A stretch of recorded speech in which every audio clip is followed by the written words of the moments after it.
সুপ্রিয় বিনিয়োগকারী ভাই বোনেরা, আমার যেই প্রচেষ্টা সেটা হচ্ছে যে সবাই যারা এখানে মার্কেটের মধ্যে ইউটিউব চ্যানেল বলেন বা ফেসবুক গ্রুপ বলেন, এখানে অনেক টেকনিক্যাল অ্যানালাইসিস আছে এবং টেকনিক্যাল লোকজন আছে শেয়ার মার্কেটের।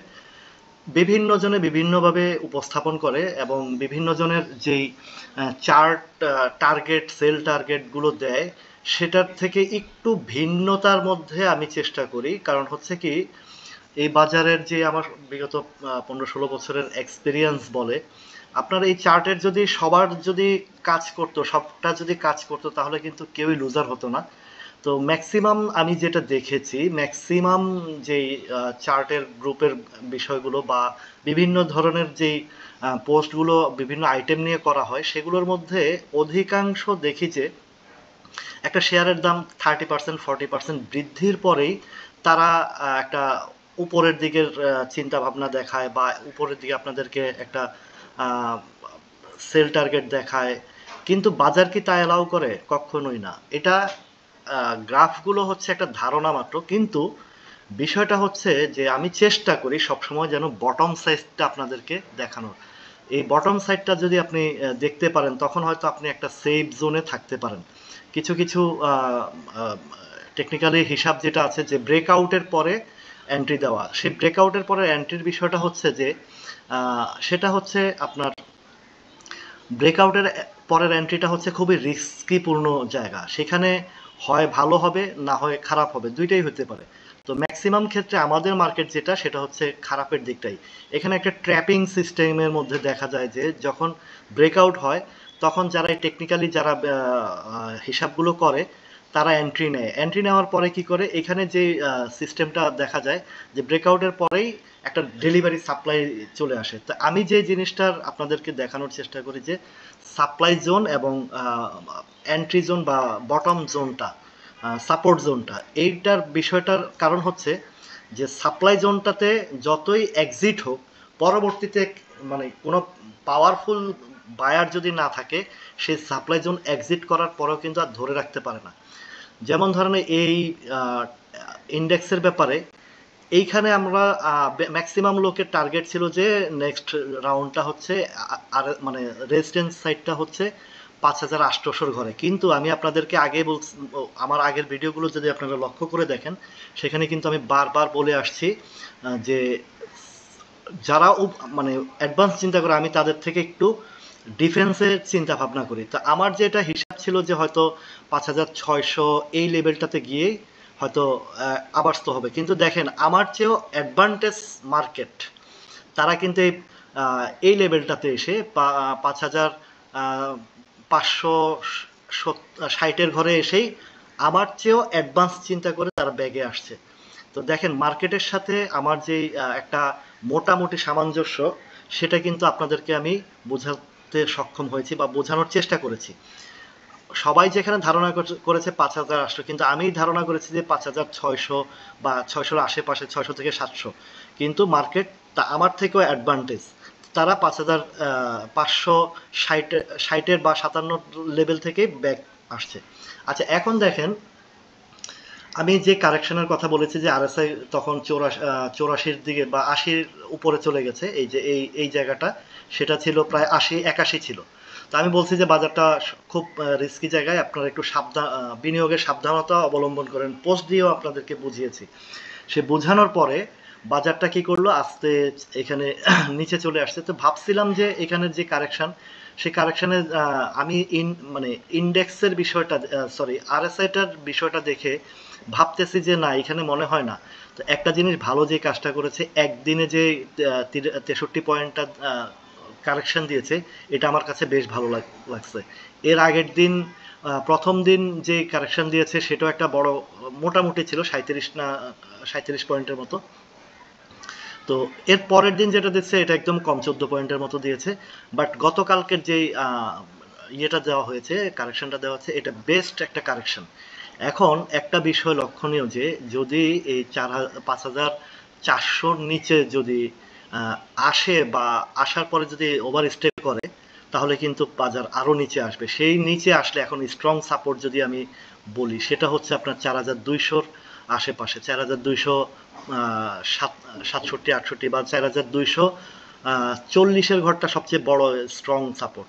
তো আমি আশা করছি এবং আমার একটা দৃঢ় বিশ্বাস যে এত নিচে আসবে না। কিছু কিছু বিষয় আপনাদেরকে বোঝানোর চেষ্টা করি যে বাজারের কিছু জায়গার একটা ইন্ডিকেট করে, সেই ইন্ডিকেটটা এখন অনেকের যে একটা চ্যানেল মেনটেনের যে একটা গ্রাফ আমি দেখেছি এক ভিডিওতে, যে ওই ধারাবাহিকতা যদি এখান থেকে নামে তাহলে কিন্তু সে বাজার আরো নিচে নামবে।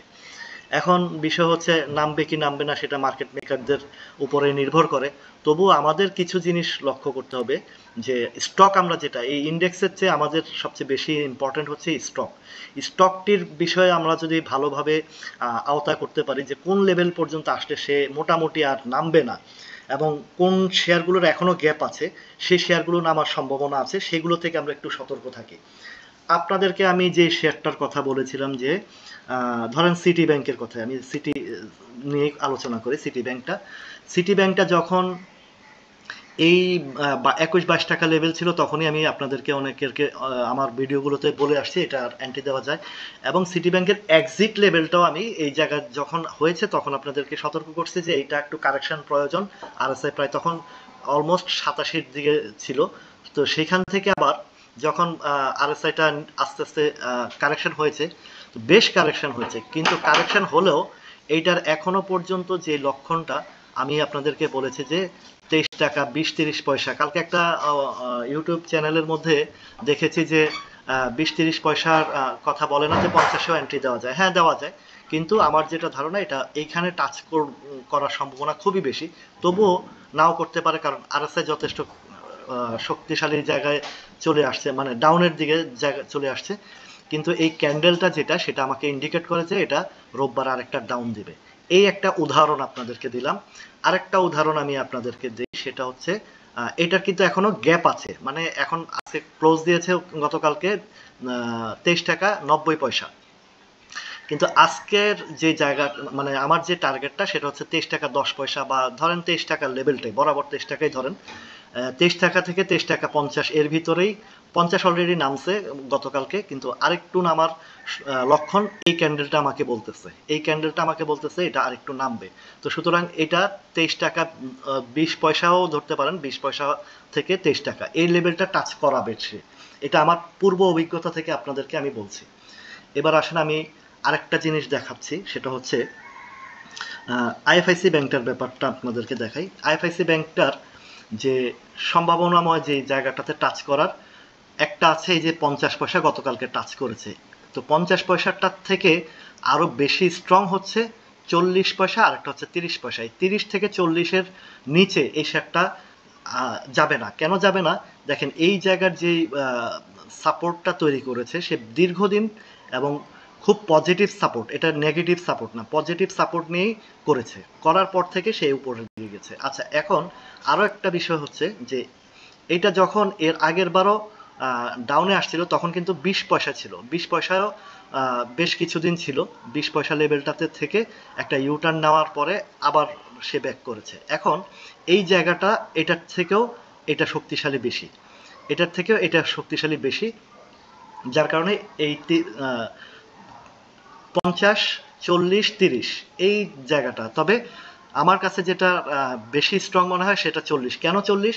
এই 40-এর ঘরে যে ভলিউমটা ক্রিয়েট করেছে, বিগ ভলিউম, সেটা থেকে নিচের দিকে যাওয়ার সুযোগটা খুব কম, একবারেই কম। যদি বাজার কোনো ধরনের ক্রাশ না করে তাহলে 40 বা 50-এর নিচে শেয়ারটা আর আসবে না। তাহলে সিটি ব্যাংক আর আইএফআইসি ব্যাংক দুইটার মধ্যে আপনাদেরকে যে বাধার জায়গাটা, সেই জায়গাটা আপনাদেরকে উল্লেখ করে দিলাম। এখন বিষয় হচ্ছে এই জায়গায় যে একটা বিগ ভলিউম করেছে, এই জায়গাটাতে এই বিগ ভলিউমটা সে নেক্সট একটা রাউন্ডের জন্য সে এই ডাউনটা দিয়েছে। এই ডাউনটা দেওয়ার মানে হচ্ছে এই বিগ ভলিউম যারা নিয়েছে তারা আর একটু প্যানিক সৃষ্টি করে শেয়ারটা নেওয়ার চেষ্টা করতেছে। এটা একটা সিস্টেম বোঝা যায়। এখন নেক্সট রাউন্ডের যে জায়গাটা, এই জায়গাটা হচ্ছে ইম্পর্টেন্ট জায়গা, এটা হচ্ছে 60 টাকা 20-30 পয়সা। এটা যখন পার করবে, আপনারা দেখেন এই জায়গাটার একটা ভলিউম ক্রিয়েট হয়েছে, এটা 60 টাকা 10 টাকা 70 পয়সা পর্যন্ত এইটার জায়গাটা এখানে, মানে খুবই শক্ত জায়গা। তো এইটার জায়গাটা এখানের পরবর্তী চিন্তা ভাবনা আসবে এখানে। আচ্ছা, এবার আসেন আরেকটা জিনিস দেখাই আপনাদেরকে, সেটা হচ্ছে ধরেন তাল্লু স্পিনিং। তাল্লু স্পিনিংটা একদম বটম লেভেলে আপনাদেরকে বলেছি যে যত ঝড় তুফানই আসুক এই 5 টাকা 10-20 পয়সার নিচে, 20 পয়সার নিচে নামবে না। এখন এই এই জায়গাতে থেকে আস্তে আস্তে উপরের দিকে ইউটার্ন নিচ্ছে। আর এই যে জায়গাটা দেখছেন, এই জায়গাটা এত স্ট্রং যে মানে 4 টাকা 70-80 থেকে 5 টাকা 10 পয়সা পর্যন্ত এই জায়গা এত স্ট্রং যে এইখানে যেরকম একটা স্ট্রং জোন তৈরি করেছে, ঠিক একই কায়দায় এর আগের বারও এখানে আরো বড় শক্তিশালী একটা জোন আছে। তার মানে টোটাল শেয়ারের যেই সাপ্লাই বা ধরেন ট্রেডটা ম্যাক্সিমাম এই এই লেভেলটাতে হয়েছে, এর নিচে আর যাওয়া সম্ভব না। এটা এক সময় 2019 সালে যখন পতন হয়েছিল তখন কিন্তু 2 টাকা 40 পয়সা এসেছিল, কিন্তু এখন আর সেই জায়গায় যাবে না এই কারণে যে এটা উপরে প্রচুর সাপ্লাই আছে, প্রচুর সাপ্লাই আছে, সেটা 10 টাকার ঘরে প্রচুর সাপ্লাই আছে। কিন্তু 10 টাকা থেকে 5 টাকা এই রেঞ্জটার ভিতরে কিন্তু কোনো সাপ্লাই নাই, এর সাপ্লাই নাই একদম। এটার সাপ্লাইটা হচ্ছে টোটাল যে শক্তিশালী সাপ্লাইটা, সেটা হচ্ছে এই জায়গাটা, এই 10 টাকা 9 টাকা 90 10 টাকার ঘরটা। আরেকটা যেটা সাপ্লাই আছে সেটা এই জোনটা দেখেন, এটা হচ্ছে 10 টাকা 70-80 পয়সার দিকটাই এই এই এই জোনটা। তো এর আগ পর্যন্ত মানে এই 5 টাকা 50 থেকে 10 টাকা 70-80 পর্যন্ত আর কোনো সাপ্লাই জোন নাই। তো এইটা যখন টান দেবে এই 60 টাকার ঘরটা বা এই ইয়েটা, এমন একটা কঠিন কিছু হবে না, কারণ এখানে তেমন একটা সাপ্লাই জোন নাই বললেই চলে। কিছুটা আছে যেটা এগুলো টেক ওভার, কারণ এটা শেয়ার সংখ্যাও কম। আচ্ছা, এবার আসেন যে কিছু শেয়ারের যেটা যেমন ইআইএল, ইআইএল এক্সপ্রেস ইন্স্যুরেন্সের বিষয়টা আপনাদেরকে একটু বলি।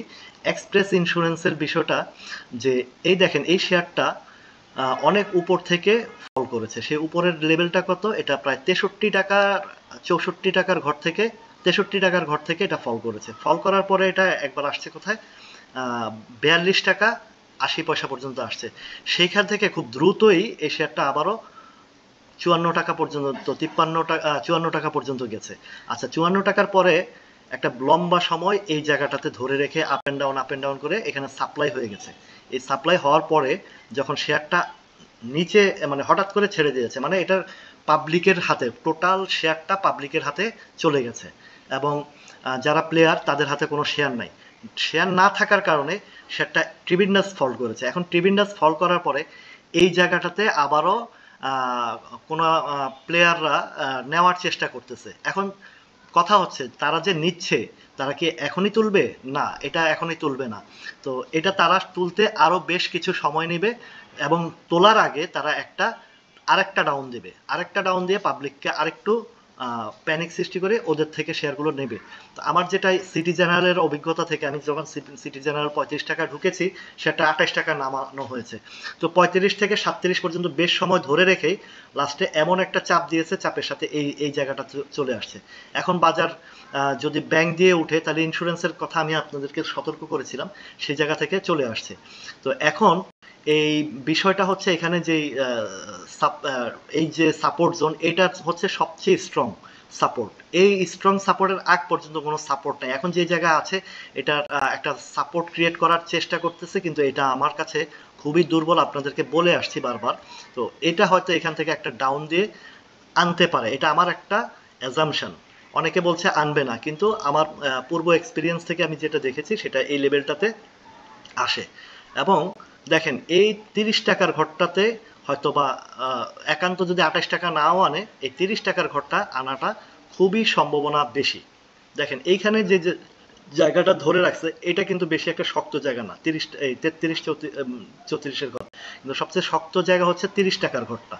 তো ইআইএল দিয়েও আপনাদেরকে উদাহরণ দিলাম যে এখানে একটা গ্যাপ আছে এখনো নিচে নামার। এখন মার্কেট প্লেয়াররা যদি এখানে এই কয়েকদিনের ভিতরে এই শেয়ারগুলো কালেকশনের, আমার কাছে মনে হয় না যে তারা কালেকশন করতে পারছে। তো সুতরাং এটা থেকেও আপনাদেরকে একটু বুঝতে হবে যে এটা আসলে কি হবে কি হবে না।